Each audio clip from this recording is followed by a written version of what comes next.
गाजी के बेटे उस्मान ने अपनी आजाद रियासत कायम की है। ऐसी रियासत बन चुकी है जो किसी को जजिया नहीं देगी। होशियार, उस्मान साहब आ रहे हैं। उस दुनिया के बादशाह आपके इंतजार में हैं और आपके लिए खत भी भेजा है।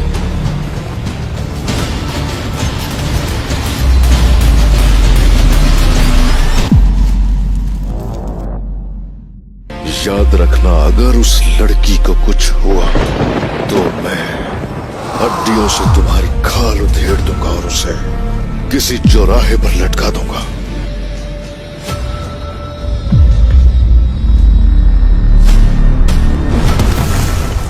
जुल्म कर रहे हो तुम यहां, इंसाफ के साथ हुकूमत नहीं कर सके, इसलिए हम यहां अपनी इंसाफ की तलवार इस्तेमाल करें।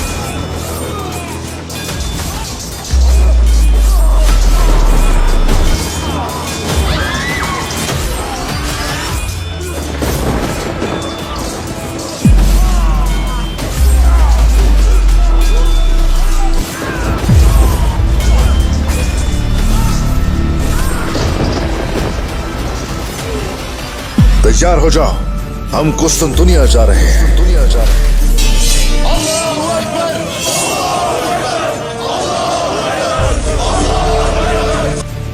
मुझे अपने आबा व अजदाद का लायक बेटा बनने की तौफीक अता फरमा। अल्लाह हर चीज पर तू कादिर है। मेरे सरदारान,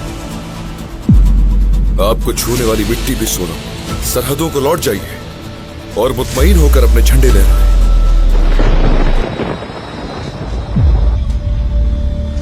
कुर्नुश उस्मान सीरीज देखने और चाहने वालों को अस्सलाम वालेकुम।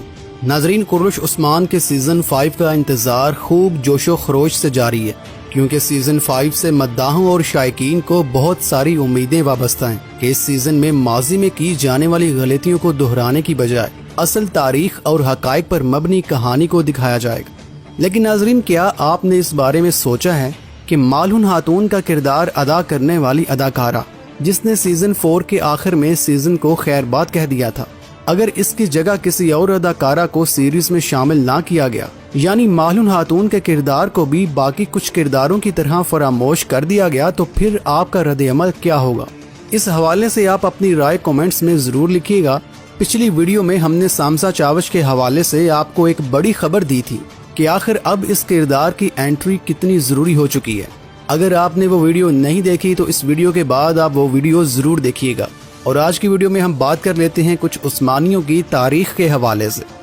उस्मानियों का ताल्लुक एक तुर्कमानी कबीले से था जो 7वीं सदी हिजरी बामुताबिक 13वीं सदी ईस्वी को कुर्दिस्तान में आकर आबाद हुआ।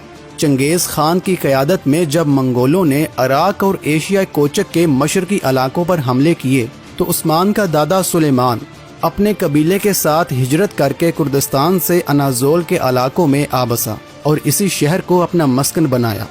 ये 617 हिजरी सन 1220 की बात है। सुलेमान 668 हिजरी बामुताबिक 1230 को फोत हुए और अपने साथजादे अर्तुगरुल को अपना जानशीन मुकर्रर किया।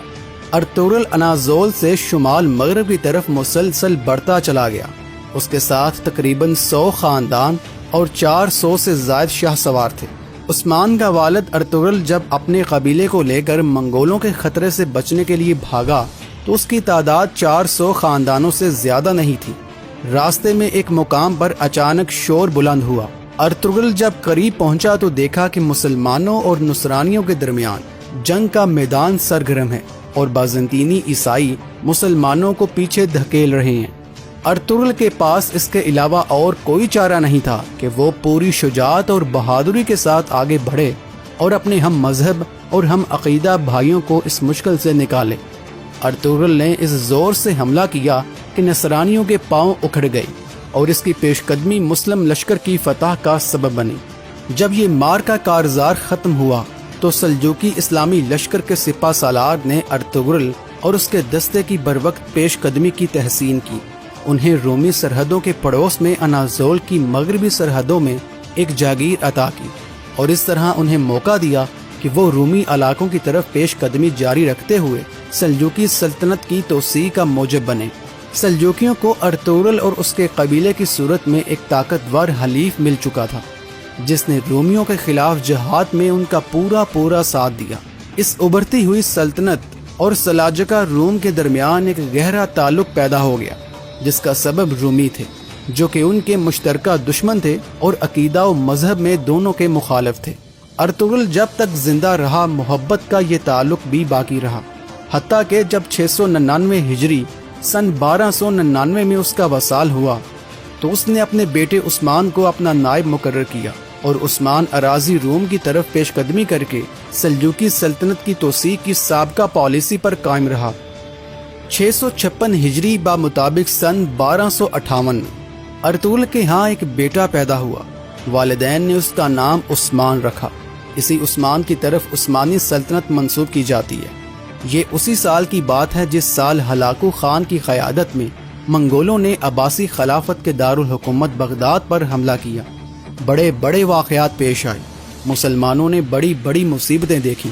ابن کثیر لکھتے ہیں، وہ شہر کی طرف پلٹے مرد عورتیں، بچے بوڑھے جوان، ادھیڑ عمر، الغرض جو بھی ملا اسے قتل کر دیا گیا۔ بہت سے لوگ غیر آباد کنوؤں، جنگلوں اور ویرانوں میں چھپ گئے اور ایک عرصے تک غائب رہے۔ کئی لوگ دکانوں میں جمع ہوئے اور اپنے آپ پر دروازوں کو بند کر دیا۔ تاتاریوں نے دروازوں کو آگ لگا کر یا توڑ کر کھول لیا اور کشتوں کے پشتے لگا دیے۔ جو بچ گئے پہاڑی چوٹیوں کی طرف بھاگ نکلے۔ ان وحشیوں نے یوں خون ریزی کی کہ خون گلیوں میں بارش کے پانی کی طرح بہتا تھا۔ کسی کی جان بخشی نہ ہوئی سوائے یہودیوں، نصرانیوں اور ان لوگوں کے جنہوں نے ان کی پناہ حاصل کی۔ یہ بہت بڑا واقعہ اور عظیم حادثہ تھا جس سے امت مسلمہ کو گزرنا پڑا، ایک ایسی امت جو اپنے گناہوں اور نافرمانیوں کی وجہ سے کمزور ہو گئی اور اس کی طاقت جاتی رہی تھی۔ تاتاریوں نے دل کھول کر خون ریزی کی، بے شمار انسانوں کو قتل کیا، مال و دولت کو لوٹا، گھروں کی اینٹ سے اینٹ بجا دی۔ ان مشکل حالات میں جب کہ امت مسلمہ من حیث المجموع پٹ چکی تھی، عثمانی سلطنت کا سردار عثمان پیدا ہوا۔ یہاں پر ایک نہایت ہی لطیف نکتہ موجود ہے، اور وہ یہ کہ امت مسلمہ جب اس ظلم و بربریت کی انتہا کو پہنچ چکی تھی، وہاں سے اسے دوبارہ عروج و تمکنت حاصل ہوئی اور وہ عزت و کامیابی کی انتہائی بلندیوں کی طرف پرکشاں ہونے کے لیے تیار ہو گئی۔ یہ حکمت خداوندی ہے، وہ جیسے چاہتا ہے ویسے ہوتا ہے، اس کا حکم نافذ ہو کر رہتا ہے۔